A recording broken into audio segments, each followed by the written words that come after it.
We have now, I think, a very also important and attractive roundtable that's working on the stress at work and burnout. And this is going to be chaired by Roland von Känel, who is a professor at the University Hospital in Zurich, and he's expert on stress and psychosomatic alterations and also on burnout. So Roland, I let it with you. Thank you. Thank you very much, Carmen and Dominic, for inviting me to chair this session. You already said the title. It's about stress at work and burnout, and also other features of mental well-being in employees. You see that we have 6 speakers this afternoon, so I really would like to be tight in terms of the schedule so that we have time left for a discussion afterwards. We start right away with Gregor Hasler. Hello, Gregor. Gregor Hasler from the University of Fribourg. He will be talking about the impact of residential mobility stress on the brain. So the floor or the screen is yours. Okay, thank you very much, Roland. Do you hear me? Very well. Okay, thank you very much for inviting me for this talk, and it's really a pleasure to be here with the Stress Network. So this will be a 6-minute talk on residential mobility. So practically, I think it's very important to know what kind of stresses are important so we can avoid them. And see, one stress you don't find even in major textbooks is moving. So what here you see in a Danish national court study with 1.5 million people, and there are other studies as well, show that, for example, during adolescence, moving is an important risk factor for psychiatric conditions. You see black is no moving, the risk. Here you see the incidence rate ratio. With one move, it goes up. With several moves, it goes even more up here to 3 times. And you see it's age dependent. When you're young, it's not such a risk. When you get older, 14 or so, the peer gets more important and the risk is higher. Even if you go to, for example, aggressive offending or drug addiction, it goes up to 6 times. So it's a really very consistent, very important risk factor. See, there are certainly theories about this, why we have this window. I mean, if you as an adult, 25, move to another country to work, that's certainly even a positive thing. And as a child, it's not so important. But in adolescence, all kind of forced movings are very stressful. You see, you change the school context, the peer context, the neighborhood context, family context sometimes. So because there's change in the family. At the same time, and that seems to be too much during this critical period of adolescence. So we looked in a Swiss community-based studies we're conducting in the canton of Zurich. These are young adults with rather high education, and we asked them all, how many times did you move between the ages of 10 and 16 years? Move with change of school. By the way, Swiss people many times move within their neighborhoods, which is certainly not a problem. And you see there was no statistically significant differences between the sociodemographic characteristics in the 3 groups. We did no moves, 1 move, and more than 1 move.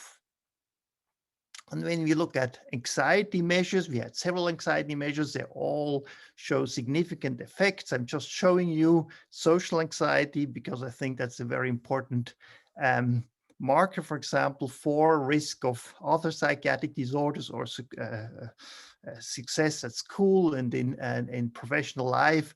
And you see quite the increase in social anxiety, still from average to 10 to 30 in with several moves. Certainly, we don't know if this really causal or more anxious people, what would be a bit special, would rather move than non-anxious people.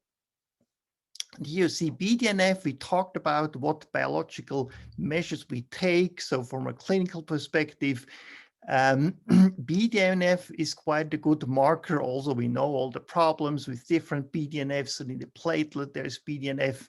But still, it turned out to be quite a good marker in depression research. And you also see that BDNF goes down the the more these adolescents move. So this is a long-term effect. So we measured them in young adulthood, and moving is early in childhood. But we can imagine that these stresses also get chronic stresses because you disturb social integration. It's maybe a long-term consequence. And then we looked at amygdala reactivity with a fearful neutral phases task. And here, for example, the left side, you also see higher reactivity in these people who moved several times. It was also on the right side, by the way, also when we took both together, it was significant. Then I'm showing you some unpublished data here on the intertemporal choice task.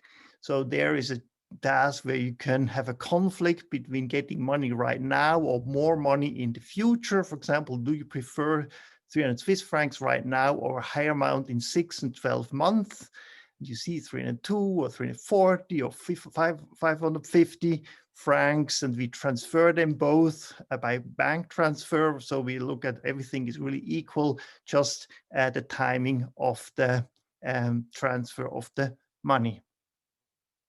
And what you see here, I mean, we didn't publish this because it was only in these highly moving people at 20 people. So we are following up on this. But you see we measured this de-evaluation constant in the ITC. That's how much you, in a way, are impatient or impulsive. Economists rather impatience. So this increases on both conditions in these people with several moves. There's interesting theories about this impatience.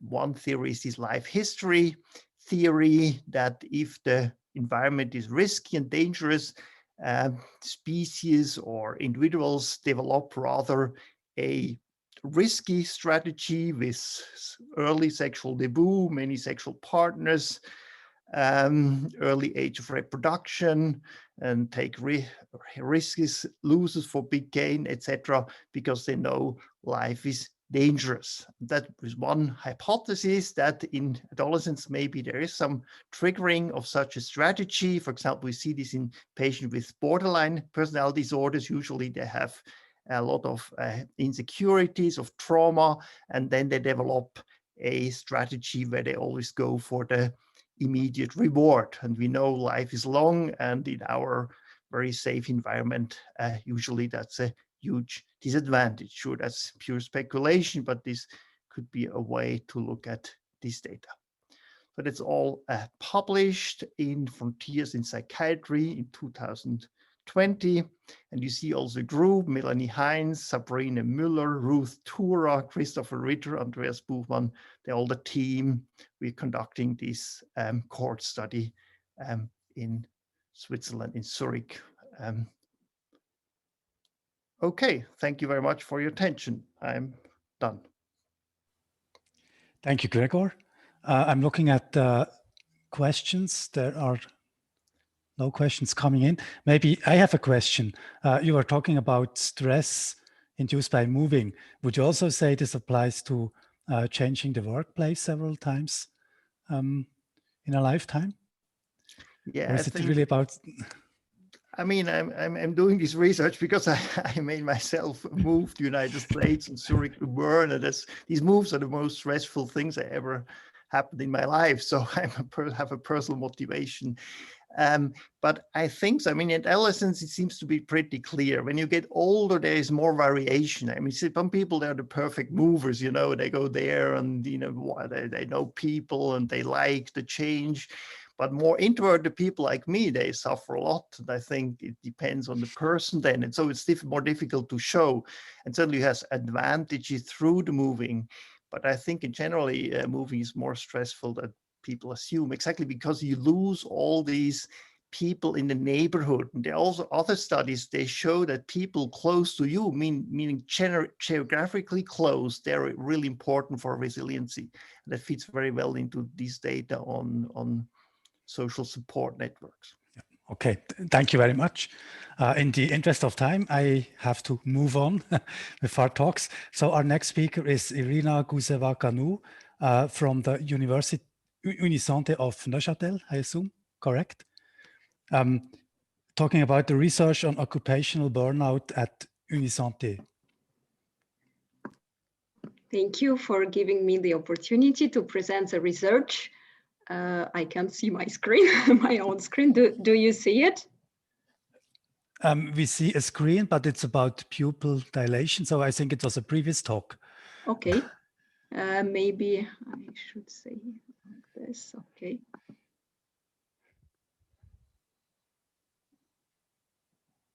Yes. Now it should work. Yes, right? now. Perfect. Thank you.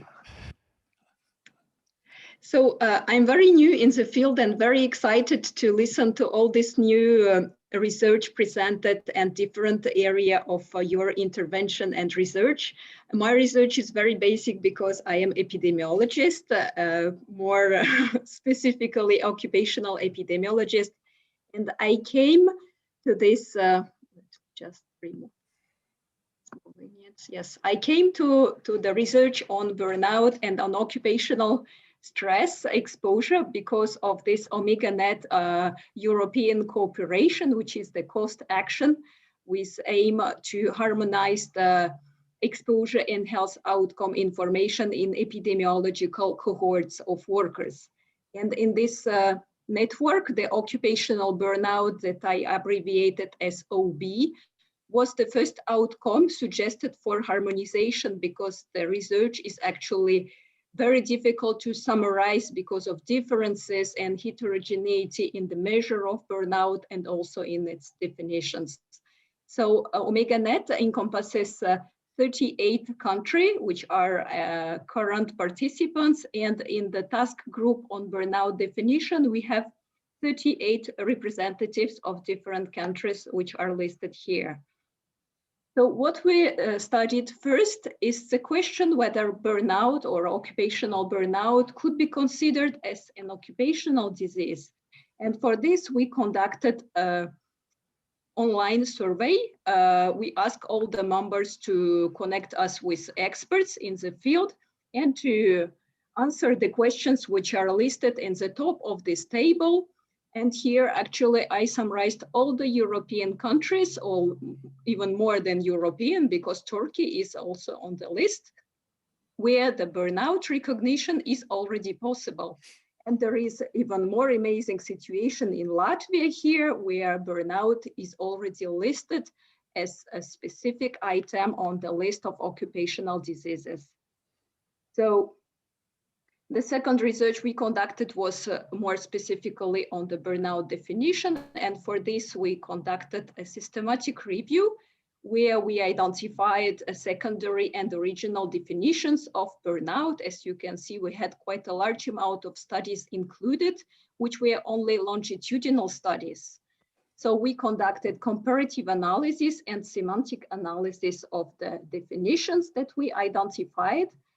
And from this, we had a semantic definition proposal, which was translated using the terms from the official controlled medical vocabulary, which is NOMED-CT. And we submitted this proposal to the Delphi panel, which included roughly a half of OmegaNet members, and also half members were the clinicians in occupational medicine, psychiatry, psychology, or general medicine. So the proposal is displayed on this screen. In a worker, occupational burnout is an exhaustion due to prolonged exposure to work-related problems. And all these terms are defined in this NOMED-CT nomenclature. So as you can see, a large majority of experts rated the high agreement on this proposal. And now the study is published since the beginning of the year in Scandinavian Journal of Work and Environmental Health. So the third study we conducted, which is actually the same systematic review, but extended to the larger proposal, is what are the factors which can predict the occurrence of occupational burnout. So again, we focused on longitudinal studies, prospective studies, where we can observe the occurrence of this phenomenon. And we conducted a very comprehensive methodology in this review using the risk of bias for each study, and also we graded the overall quality of evidence.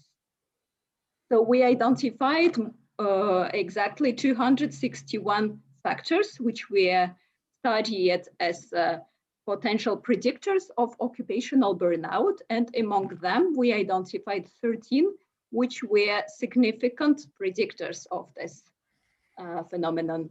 And we classified them in different families, like job-related factors or individual-related factors, which are represented by colors here. So job-related factors are presented in green, and individual-related factors are in blue.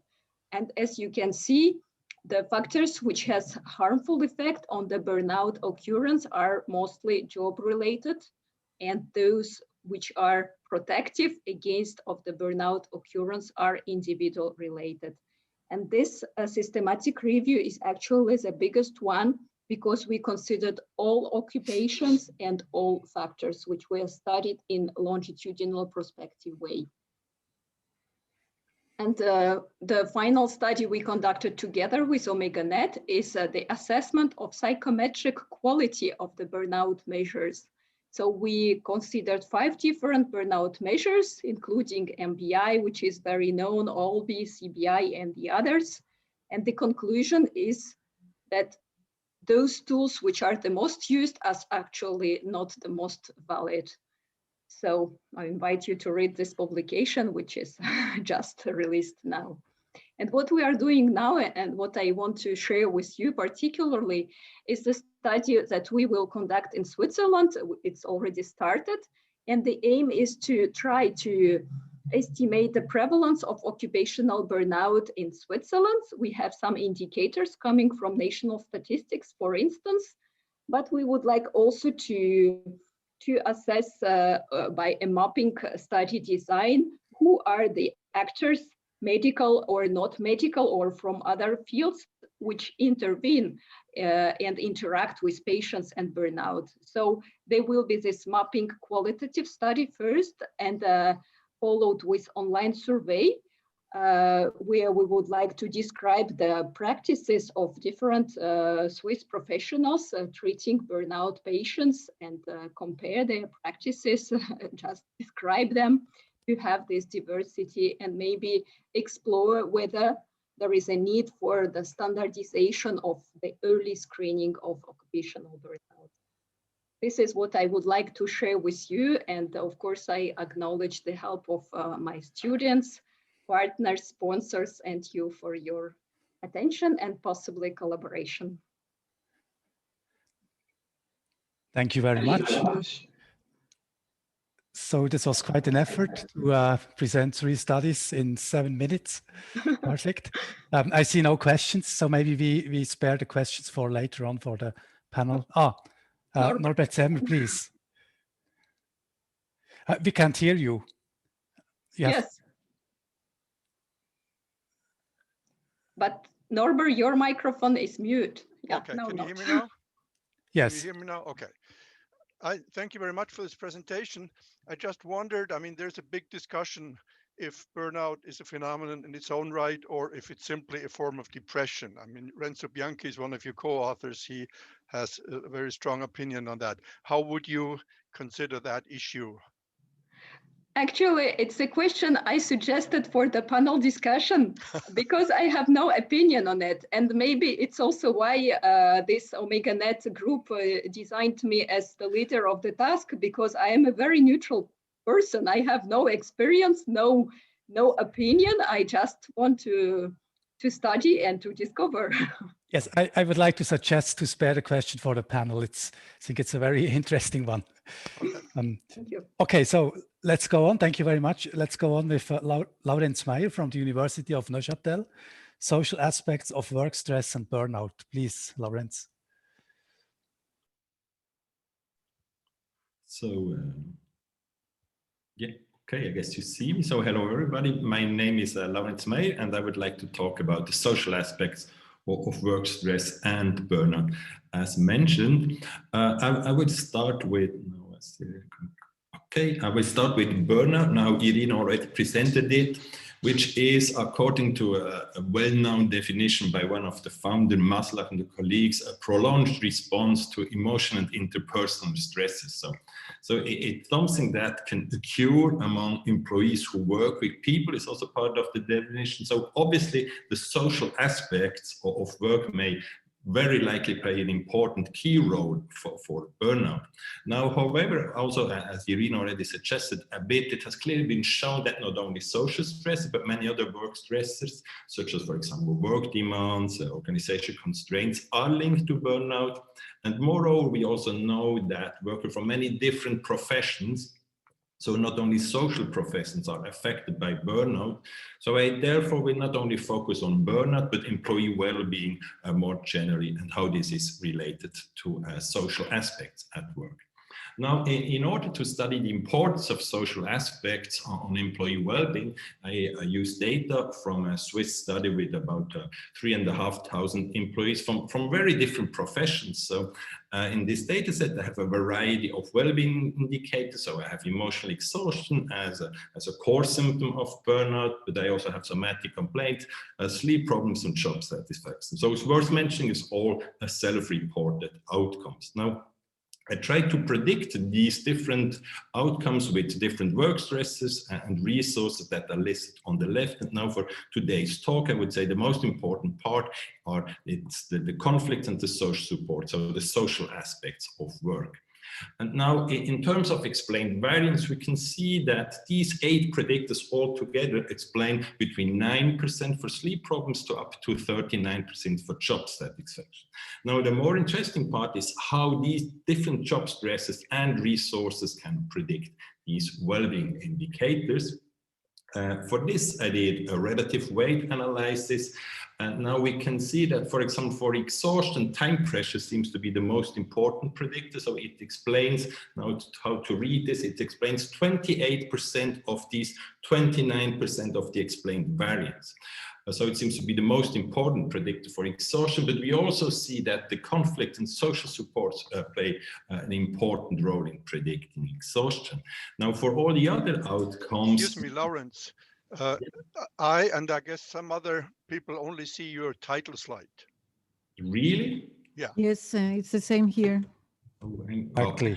Perhaps load it again to see if it works better. Oh, that's... okay, I stopped the presentation. I'm very sorry for that.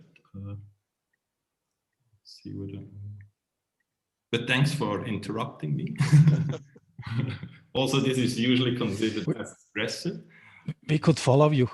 Okay.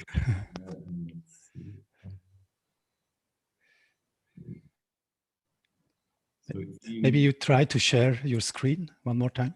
Yeah, I just stopped finishing. Okay. Now I try to go.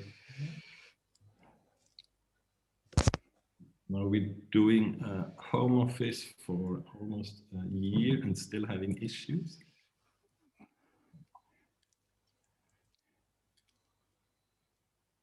Oh.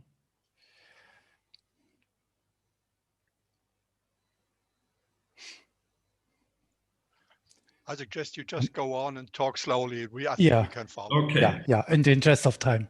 So you see anything right now, or like actually nothing? We see just your face. Yeah, now we see the screen. Just the first slide, but it's fine. Just, so you see now the next? Oh, yeah, now it's perfect. Okay. Okay, that's great. Yeah, we see everything. So I guess I was here, and here I would like to say that we see that conflict and social support as social aspects play an important role in predicting the outcomes. And as you can see, in general, we see that these are the most important predictor for most outcomes. Now, it seems to be the case that social aspects are important. Now, in terms of negative social aspects at work, research, stress research mainly focus on very severe forms such as mobbing or abusive supervision. But then more recently, research also started to focus on less severe forms that might be, however, more common and widespread in the workplace. such as, for example, texting or reading emails during a meeting, or maybe more generally not paying attention when someone is talking. It might be social exclusion during discussions or during a lunch breaks, or any rude behavior more generally, which has been termed as incivility. Incivility is defined as a low intensity, a deviant behavior with an ambition intent to harm the target. Now, a variety of studies, including some of us, has shown that these workplace incivility may have short-term as well as long-term effects on well-being, such as burnout, negative effects of mood, physical health. It's related to a drop in state self-esteem, and it's also been linked to job satisfaction and life satisfaction. So it seems clear that also this minor form of social stress may have an impact on employees' well-being. Now, so these findings in general suggest that there's a relationship, I would say, between social stressors and change in well-being. And the way we usually think about this is that an increase in social stress could lead to more strain, such, for example, depression, whereas a decrease in social stresses should lead to less strain. And we usually assume that there's a linear relationship, or at least that's the way how we model our data. Now, however, based on a variety of different theories, for example, the one by Hopfall, we would assume that an increase in stresses or a loss in good work conditions should have a stronger impact. And that's exactly what we find in 3 large-scale longitudinal studies. As you can see, while a decrease in social stressor now either operationalized as conflicts or as incivility is linked to a small decrease in depression, indicated by the green line, an increase in stressor is linked to a much stronger increase in depression, indicated by the red line. Now, we found the same pattern not only for depression, but also for other outcomes such as emotional exhaustion, sleep problems, and job satisfaction. Now, so as Roy Baumeister already wrote 20 years ago, it seems that bad, in other words, increasing social stress is stronger than good, so as a decrease in social stress. Nevertheless, I thought we shouldn't forget that good also has an impact. We have seen this at the very beginning, where social, or actually haven't seen, but where social support has been linked to a positive well-being. And many other studies confirm this, as well as the beneficial effect of fairness and respect. And then more recently, scholars also, among others, for example, Norbert, that's going to talk in a minute or so, started to focus on a specific aspect on something positive, namely the role of appreciation and recognition of one's work. And this research has clearly shown that it has also these signs of appreciation, recognition are linked to positive indicator of well-being, such as positive mood and job satisfaction. Now, to make it short, I would like to summarize the 3 main findings. I think first, we have seen that social aspects, both negative and positive, play an important role in predicting well-being. Second is that even minor events, such as an uncivil behavior or small signs of appreciation, may have a positive impact on employees' well-being. And finally, given that bad seems to be stronger than good, we should focus on the prevention of social stress like conflicts and incivility. So thank you very much. I hope I didn't spend too much time now. Thank you. Thank you very much for this interesting talk. We have no questions, so I would like to move on or spare the question for the panel. Our next speaker is Norbert Semmer from the University of Bern. Please. Okay. Now, let's see, I have to share my...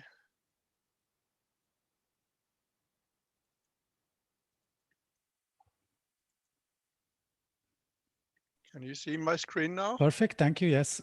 Okay. All right. So I'll talk about illegitimate tasks in academia and why intrinsic motivation may make people more vulnerable when faced with illegitimate tasks. Let me first explain what are illegitimate tasks. Tasks are illegitimate to the extent that they cannot appropriately be expected from an employee. That is, people think I should not have to do this, either because it's not part of my occupational role. This is what we call an unreasonable task. This is something that other people should do. Nurses have even a term for that. They talk about non-nursing activities when they talk about things that are not related to their nurse role. The second is, you think a task should not exist at all. This is an unnecessary task. Like imagine you have to deliver a report, but you expect that nobody will ever read it. And certainly if you have recommendations, nobody will ever listen to them. So you think it's unnecessary. So this is in terms of a social stressor that Laurenz just talked about, but it is not expressed in social interaction, but through the nature of tasks. This is an important concept in our stress as offense to self theory, because it implies a message of disrespect by offending one's professional identity. The focus of the current study is stress in academia in terms of teaching, research, and service. Illegitimate tasks, as I said, tasks you should not have to do. We know they're related to lower well-being, and that's our first hypothesis that we can confirm that. Our second predictor is intrinsic motivation, implying that you derive joy and satisfaction from the nature of your work. Now, this is known as a resource. It can buffer effects of job demands on strain, and it is related to better well-being. Confirming that would be our second hypothesis. However, intrinsic motivation involves a desire for interesting and meaningful tasks, and we know this may lower performance on other, on less interesting tasks. Now, illegitimate tasks, of course, block the experience of meaningful achievements. So we argue that intrinsic motivation should increase the vulnerability of illegitimate tasks. And this is our third hypothesis, the interaction, and that's what I'm going to focus on. We have about 600 full-time faculty employees in the United Kingdom and the United States. We analyze data by multiple regression with multiple imputation. We have 4 outcomes: emotional exhaustion, core element of burnout, tension, depressive symptoms, and job satisfaction as a positive indicator. We control for demographics, for neuroticism, and for, so to speak, normal faculty stress in terms of teaching, research, and service. Now, I'll jump into the results. Our hypotheses are confirmed for 3 of the 4 outcomes. That is for emotional exhaustion, for tension, and job satisfaction, and surprisingly not for depressive symptoms. And as I said, I will focus on the interactions, so I will jump right into that, and I'll show you the results for emotional exhaustion. Here are the results for people low in intrinsic motivation, that is 1 standard deviation below the mean, and you see that illegitimate tasks have no effect at all. However, for those high in intrinsic motivation, there is a significant effect. They are better off under normal conditions, that is when they don't have a lot of illegitimate tasks, but that advantage is sort of eliminated if illegitimate tasks are high, or to put it the other way, they are more vulnerable to illegitimate tasks. The same pattern for tension and a complementary pattern for job satisfaction. Again, no effect for people low in intrinsic motivation, and a significant effect for people high in intrinsic motivation. They're more satisfied under low illegitimate task conditions, but they get more dissatisfied when illegitimate tasks get high. So they also are more vulnerable to illegitimate tasks. What does that mean? We could confirm illegitimate tasks as an important stressor. We could confirm intrinsic motivation as an asset in principle, because on average, these people are better off on these indicators, but intrinsic motivation implies aspirations with regard to your job.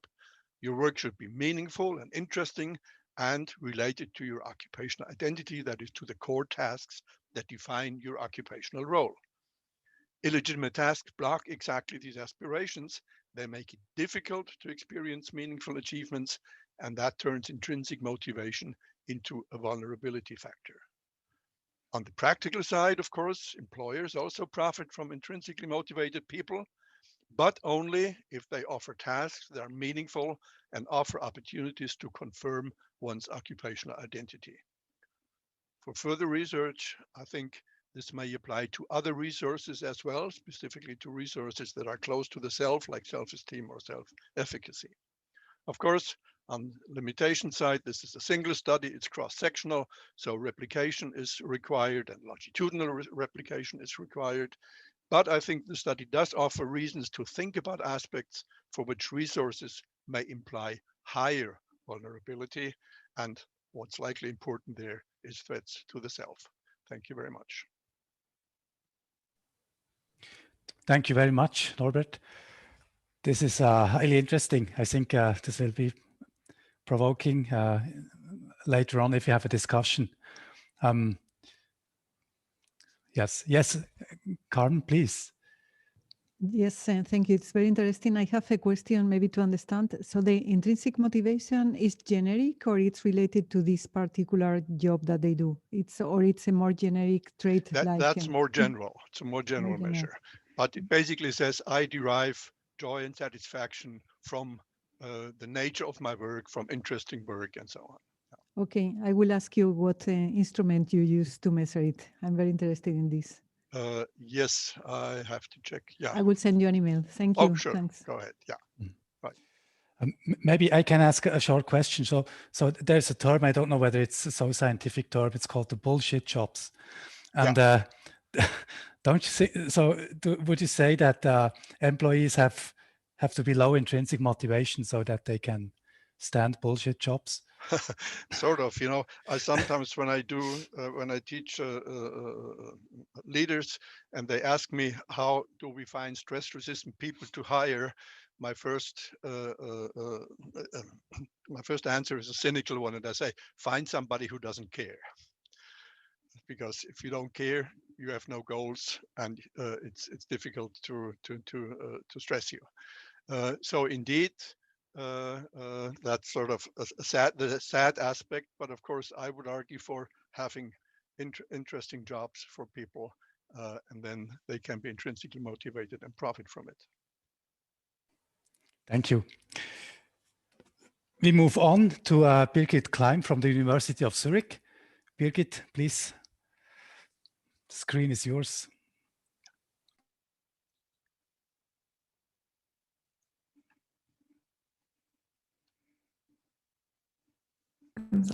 Can you see my screen?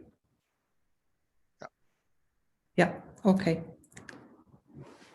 Yeah, thanks very much as well for the invite to this great panel. I will report on first responders, stress and resilience, and jump right in and motivate again this question and the search for resilience predictors. First responders are exposed to chronic and also, of course, potentially traumatic stress as part of their work. And there have been numerous studies documenting really increased prevalence of mental health symptoms, such as PTSD, depression, also, of course, suicidality. And this has been even a greater priority now under COVID-19 in this pandemic, where first responders are even more exposed to the virus, to work stress. And on the right, you see reports from colleagues from King's College reporting that nearly half of staff in this position really report symptoms of PTSD, depression, and others. So this question has been asked before, and in the research I will present here also, we try to answer this question: who succumbs to stress, in this case at work, and who's resilient. And you see here on the bottom line, in the graph here, this resilient trajectory. So who develops only few or no symptoms of psychopathology and can remain high levels of functioning. And we approach this question mainly from a memory and information processing perspective, and also looking now at the arousal system. So I will also be ambitious and give you a glimpse of actually 3 different studies in different cohorts, and will be try to be quick and give you a brief information on these studies. So in the first study, we looked at information processing, also mindfulness in Swiss personnel at emergency departments. And this is work that was then led by Maren Westphal. And she found here that trait mindfulness in emergency department personnel was predictive, on the one hand, cross-sectionally in one study, but also prospectively, for resilience, and it was associated with increased resilience, lower anxiety and depression. And interestingly, we also found that mindfulness moderated the effect of low social support, at work on depression. So you can see here, those with high mindfulness in the orange bar, with low social support at work still remained low in depression compared to those here in low mindfulness and low social support. And this is also in line with studies that have shown the effectiveness of mindfulness intervention in these type of populations. So in one other study that we conducted here as part of a research priority program here, we looked at nocturnal heart rate as a measure of stress as well, this time in medical interns here at the University of Zurich. And we found, you see this here on the left-hand side in the graph, so we measured over time, over 3 months, nocturnal heart rate with wearables. And you can see how this increases over time during this stressful internship. And you see on the right-hand side here, this is, I think, the more interesting part, that this was moderated by previous childhood trauma experience. So here in the dashed line, those who reported previous trauma experience, childhood trauma experience, had even a stronger increase, and this was associated also with anxiety symptoms. So I will move to the third study. In this study, once again, a different cohort, but also medical interns. And here we focused on a specific predictor on the arousal system and its responsiveness. So we've heard about this before in 2 talks previously. We probed here also this LC system, the arousal system in an emotional conflict task. And you see the results here on the right-hand side from the bold fMRI response in the arousal system here in the LC mask. And importantly, what we're doing, we assess this initially, so before our medical interns start the internship, and then we assess real world or the association with real world resilience or psychopathology symptoms. And you can see how the individual response in this system is associated here with anxiety on the top part and depression on the bottom, both at 3 and at 6 months.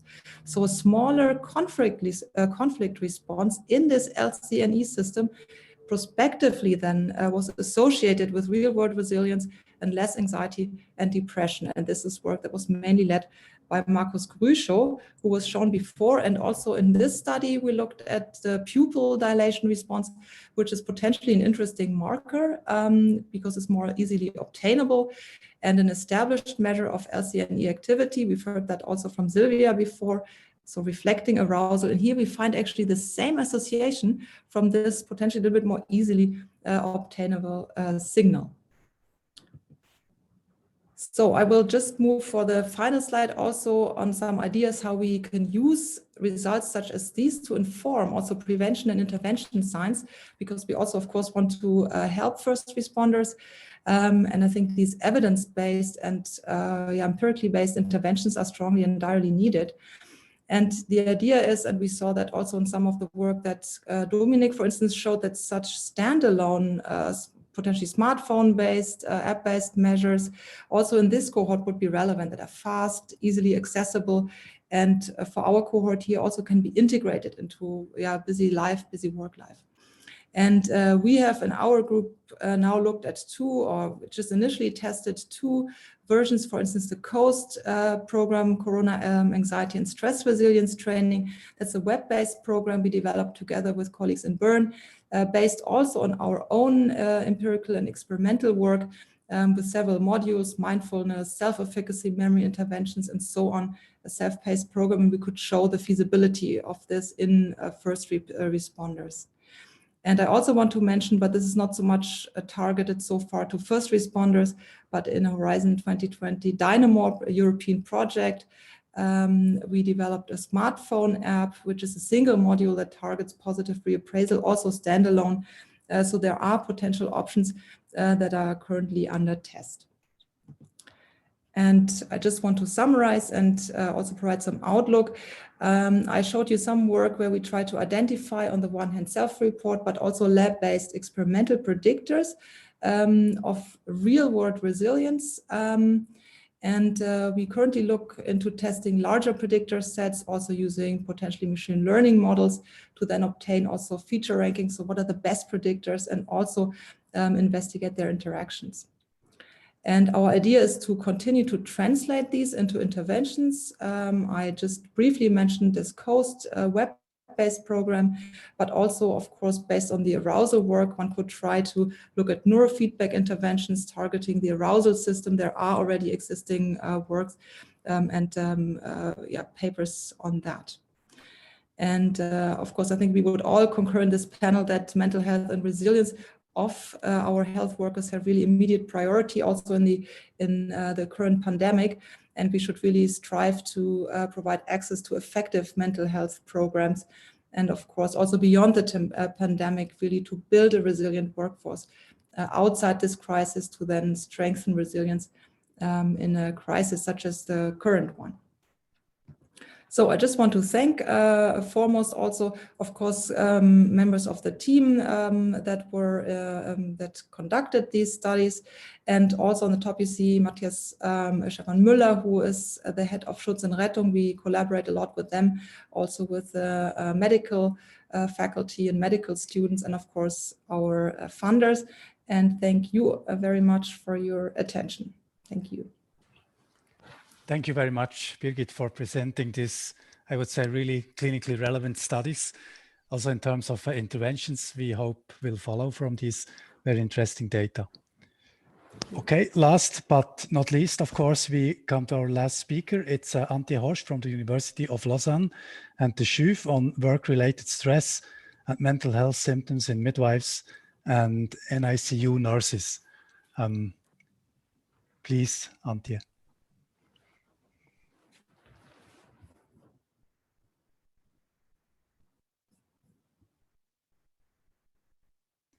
We can see the screen. Yes. Great. We can hear you. Excellent. Thank you very much. Thank you very much for inviting me to this very, very interesting roundtable discussion.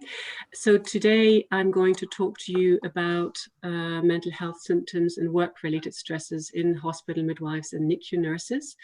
My research group based in Lausanne is usually interested in the impact of stress and trauma during the perinatal period, and in particular on the whole family. But we have conducted some research looking also at the professionals working with these families, because we think that clearly professionals who are not doing well at work will also find it very difficult to take good care of the families. I think you're aware that reducing the burden of work-related mental health problems and psychiatric sickness absence is a key priority for the World Health Organization. And if we look at studies, we see very clearly that patient care professionals are more vulnerable than other professionals to develop mental health difficulties. And there's very limited research on mental health of midwives and NICU nurses.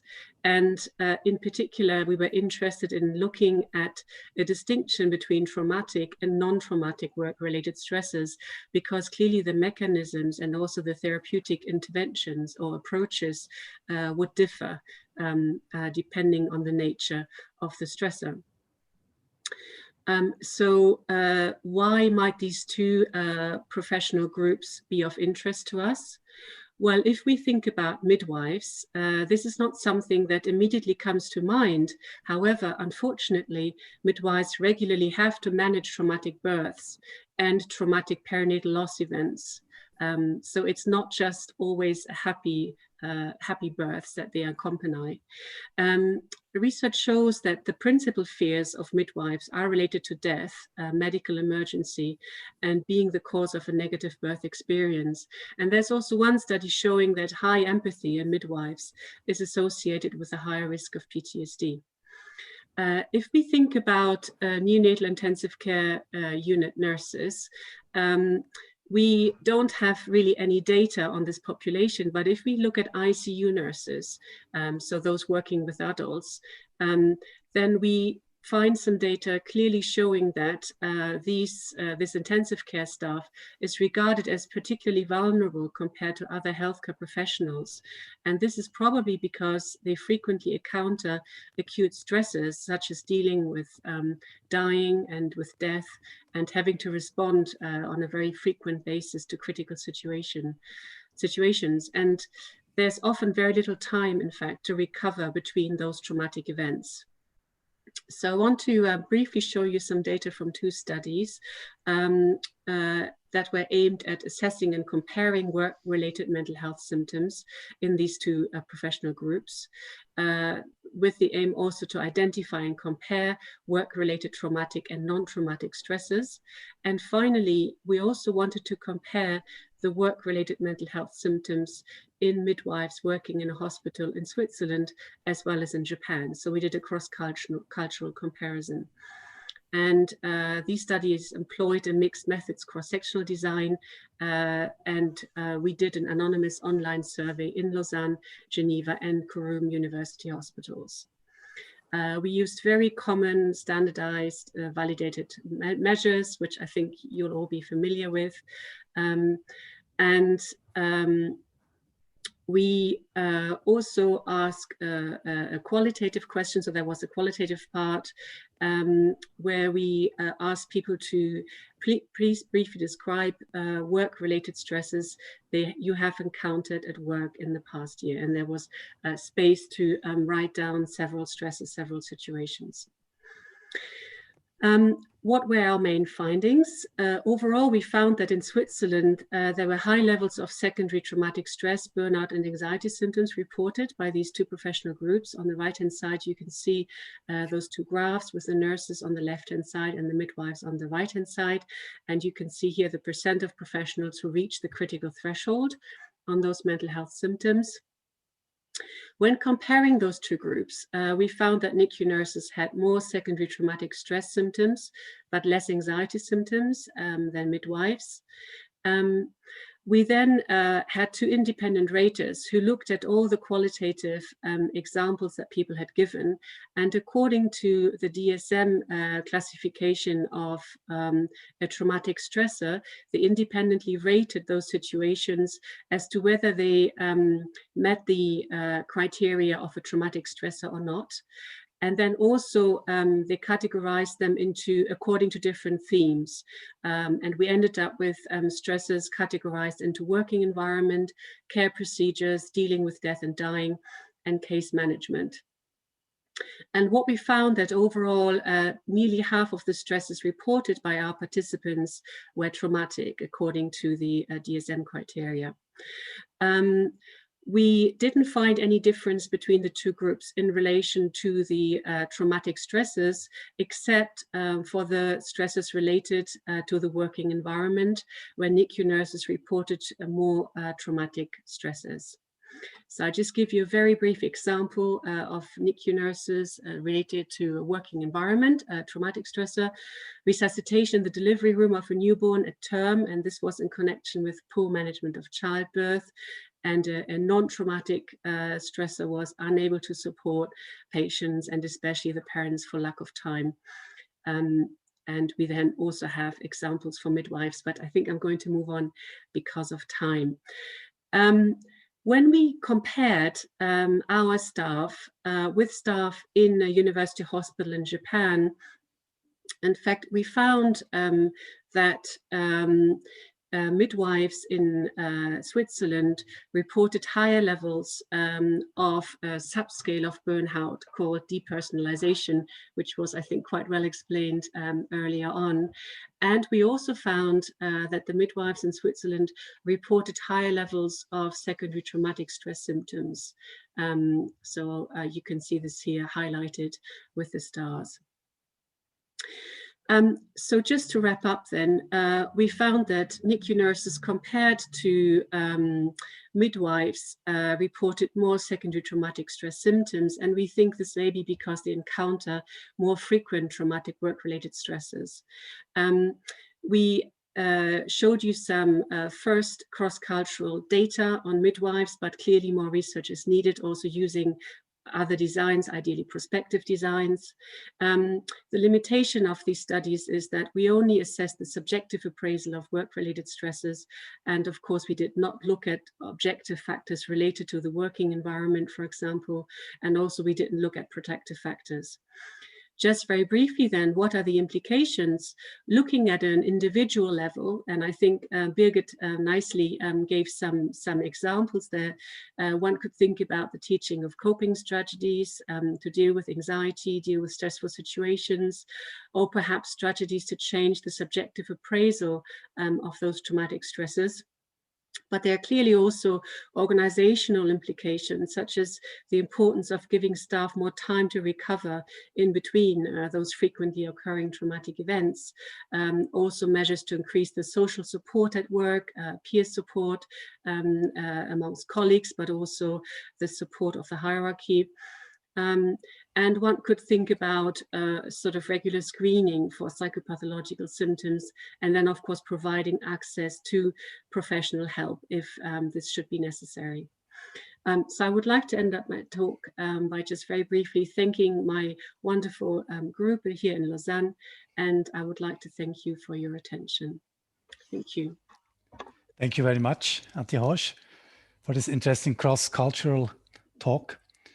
We have about 5 to 10 minutes left, I was told by the organizers, and I would like to open the discussion for the general audience, if you agree. And I would like to start with the first question we have had. So it's about distinguishing depression from burnout. Is it all the same, or is there a difference between the two? Are there maybe predictors which are more predictive for burnout or for depression, or are there predictors which predict some overlap? So the discussion is open. I think it's a very interesting discussion. I have my opinion, but I would like the discussion to the audience. Dominic. Yeah, I guess first of all we have to question ourselves how meaningful the diagnosis of depression is, of major depression. Because it is a very heterogeneous disorder, obviously. So, I mean, there are patients who have weight loss, others have weight gain, others have insomnia, others have hypersomnia. So it's a really a lot of symptoms in this complex that may be different from patient to patient. And if we look at burnout, of course, a lot of symptoms are overlapping with the typical symptoms also reported by depressed patients. So the question is rather whether it's also a question of severity that let's say distinguishes between burnout and depression, or whether it's a separate disorder. Again, I think it doesn't make too much sense really to focus on diagnosis, but rather on symptoms. Anyway, also in depression. That's my opinion. Yes, Gregor, please. Yes, I mean, that's really an important question. I must say I don't really agree with Dominic regarding the heterogeneity of symptoms. We have Marfan syndrome, we have lupus, we have many diseases in somatic medicine with very clear one genetic causation with different symptoms. And we think, for example, there's a dysfunction of the serotonin system. We would expect have sleep problems and other kinds of cognitive problems. And these vary over time. It's not that we can select patients, but these vary over time. I think that's not really such a problem as always. And so I don't really understand why this should be such a problem. Certainly not a psychiatric problem. The other thing I fully agree, if you look at really epidemiological study, it's really the severity. So the more severe you have different risk factors, then the less severe. So the severity is really important. So it's not the type of symptoms, but it's the severity. And I think there is really or maybe the course. And there is really the important thing. And I think there's many of these questionnaires that's not really reflected. That's really about severity and course. And I think we could improve our burnout diagnostics with focusing more on severity and course. And also many burnout patients have bipolar disorder. So that's also something that's frequently missed. So that's really something also genetically different. So that's my opinion, but I'm sure there are other opinions. Thank you. Yes, Norbert Semmer, please. Yeah, thank you. I have followed some of the work by Bianchi and Schoenfeld on this issue, and I think they do have a good point that at least these are not fundamentally different constructs. They have quite some overlap. Plus, burnout is often not well measured. It's defined as a construct, but not as a syndrome, but not measured as a syndrome in terms of combination of symptoms. So I do think there is a lot of overlap. I actually think the main advantage of the term burnout is a societal one. We know, and I've experienced that over time and time again, people are at work. They all have stress when they are in the canteen, but when you do make a scientific interview, all of a sudden almost nobody has stress because people are afraid of stigma. And being diagnosed as depressed is even more of a stigma. And the good thing about burnout is that if you say you have burnout, you don't run the danger of being classified as weak or anything. Rather, burnout people are people who are highly motivated, who had worked hard and now are burned out. And I think that's an advantage that we have to use because we have to get rid of the stigma of all kinds of psychological and psychiatric diagnosis. Thank you for these clear statements. Are there other opinions? Maybe evidence-based? How about your opinion, Roland? My opinion, I don't think it's the same. I think a lot has been said already. I think it's also a question of severity. So the more burnout you are, the higher the risk to get depressed as well. So there are epidemiological studies, but it's not one by one. And of course, it depends upon the measurement tools we use. So if we measure exhaustion with a tool, then exhaustion, as we all know, is also a symptom of depression. And the more severe the exhaustion is, the more likely you have associated symptoms with exhaustion. And you can also have depressed affect and then anhedonia. And then there's really some overlap going on. But just by the fact that emotional exhaustion or exhaustion is part of burnout and depression, that doesn't make the two constructs the same. I think that's a conceptual problem we have there, because depersonalization and low accomplishments are not part of the depression definition. If you look at ICD-10 or also DSM-5, so yes, I think I stop here. Yes, please, Birgit. I have only a comment when you ask for the empirical evidence. I think the evidence for the discriminant validity of burnout with regards to depression is actually really fairly weak, both from empirical as well as a theoretical level. And maybe we have to ask more the question, what is actually relevant in our population and what should we be measuring? And I think many studies have moved more towards general functioning or other types of general measures.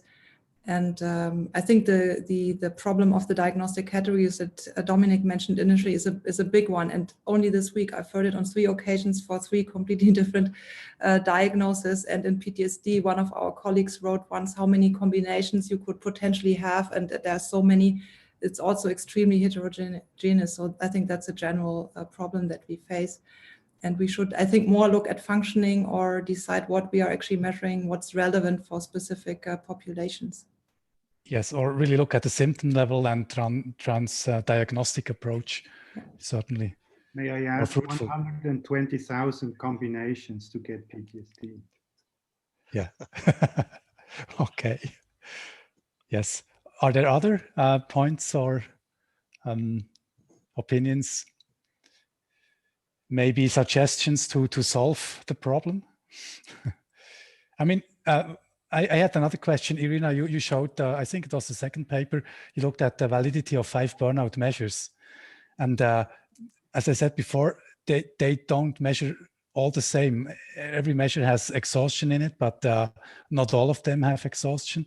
And I think you did not mention the Giraud-Melamed questionnaire, which is also much about exhaustion.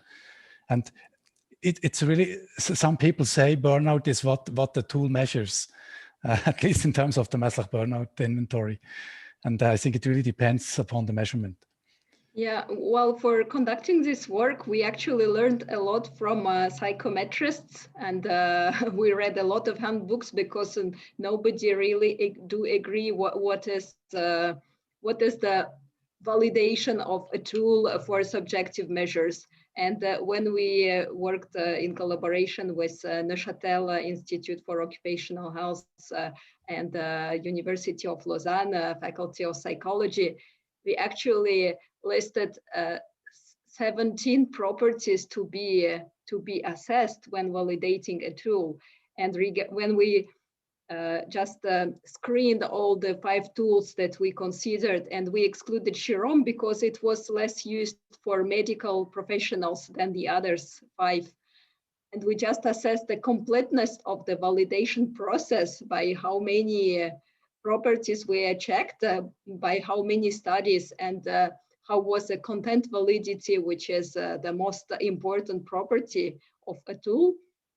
For Masla, the results were almost the worst. So I'm very, very astonished how much it's used. I think it was a very good business plan with this tool, that it was translated in very many languages and very, very widespread. And according to our results, the best tool, the most reliable one and the most valid is CBI actually now, and OB, the second one, but clearly not MBI.